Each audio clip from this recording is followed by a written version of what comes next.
I don't even really need all that music. I'm ready to go right back in. Go right back in. Cut the music. I'm ready to go right back in. Callers. Yeah, y'all start calling in because I'm about to wrap it up. I'm about to wrap it up. 800-636-1067 is the phone number if you'd like to chime in on what's being said here about the comments Clinton Portis made.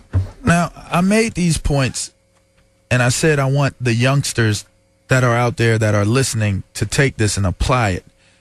I gave all those names merely to make the point.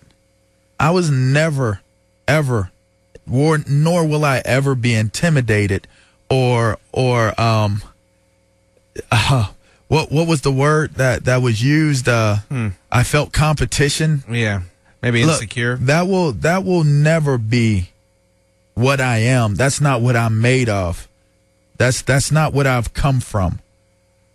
I gave those names because those names, in the grand scheme of things, if you really weigh it out, is the guy that did the interview saying that I left. I gave $15 to $20 million back to get away from competing with him, which, by the way, I don't know what I'm competing for.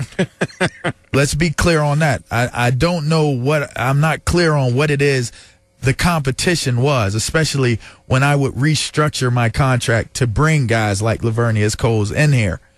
I brought up those names because if you talk about what these guys have accomplished, the Darryl Greens, the Brad Johnsons, the Deion Sanders, the Bruce Smiths, the Irving Fryers, when you talk about those names, where would somebody find the audacity to say that you're so much better than them or you're ahead of them in such a way where I couldn't even be on a team with you?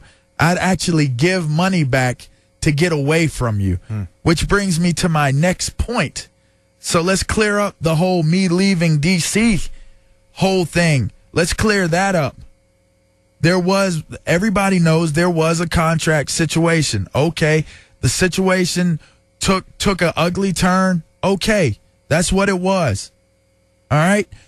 And whatever was made to do about me not playing, maybe people have short-term memories, but the year they said that I could not play for Greg Williams and his complex defensive scheme, I was a freelancer and that's why I wasn't playing. Well, you must have forgot that I was a starter and a featured player on a Greg Williams defense just one season before. I got hurt.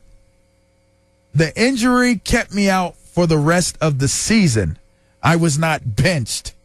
So those that had the short-term memory loss and think that, Greg Williams showed up and LaVar was a freelancer and got benched, you're inaccurate.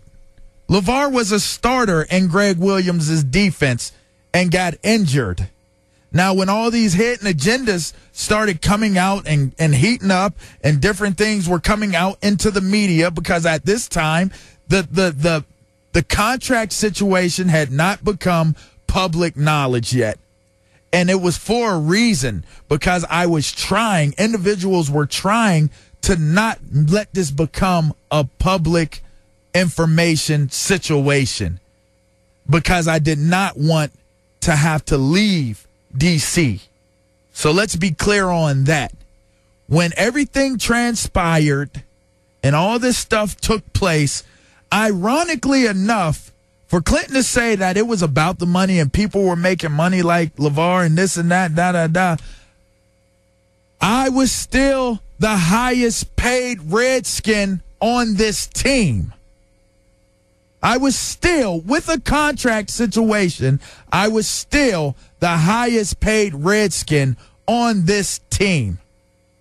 So let's be clear. If it was about the money, how is that? How do you make the sense of me still with that situation? I'm still the highest paid guy on the team.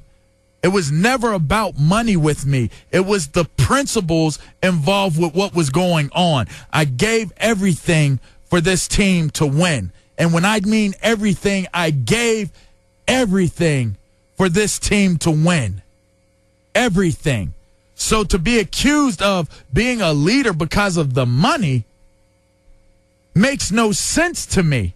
And this is what I want you young kids that are listening to understand. It's your work ethic.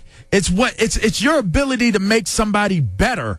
It's your ability to believe not only in yourself, but in others that you are going to war with. It's when you go into the weight room when you're not even supposed to be in the weight room. It's when you bring people with you. It's when people around you accept the fact that there is something different about you that can take me in a place that I would want to go.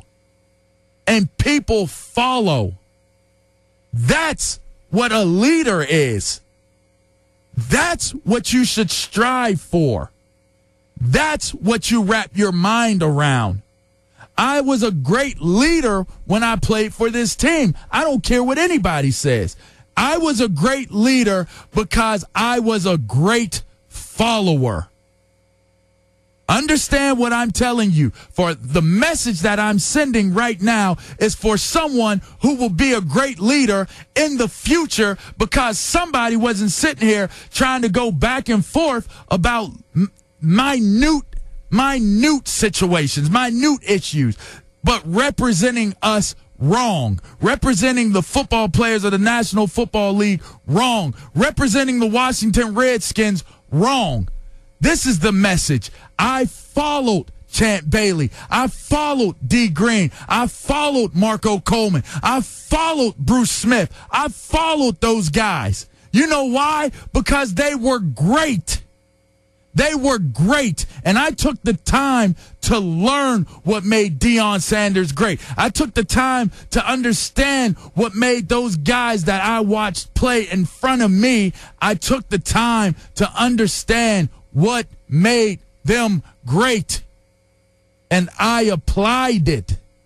I applied that. That's what made me a leader. Not because I went out there and told somebody to follow me. Not because I went out there and tried to convince the media that people should view me as a leader. And definitely for darn sure, not bringing up a contract and how much the contract was worth. Because I still had more money. So it wasn't about me saying how much money I had, and that's why I should be a leader here. That's preposterous to even think or assume that. For the same injury that a man stayed out 4 weeks for, how short our memories are.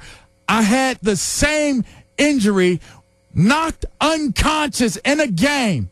Went in the locker room, got myself together, and oh yeah, I came back out and intercepted a ball against the Carolina Panthers and got a touchdown that some would say helped turn that season around, where we won 8 games straight. A concussion. That's what I was diagnosed with, a concussion. I came out and I strapped up and I played. I played for the fans of D.C., and I played for my teammates, and I played and I led as a leader, not with my mouth, with my actions. That is the message. That is the message. Don't try to talk your way to where you want to be. You got doers and you got don'ters. If you don't do it, there's somebody else who will do it. Be a do-it person. Don't be a person that tries to win your wars and win your battles and win your respect and defend your dignity and your self-respect and your accomplishments by sitting there and using your mouth.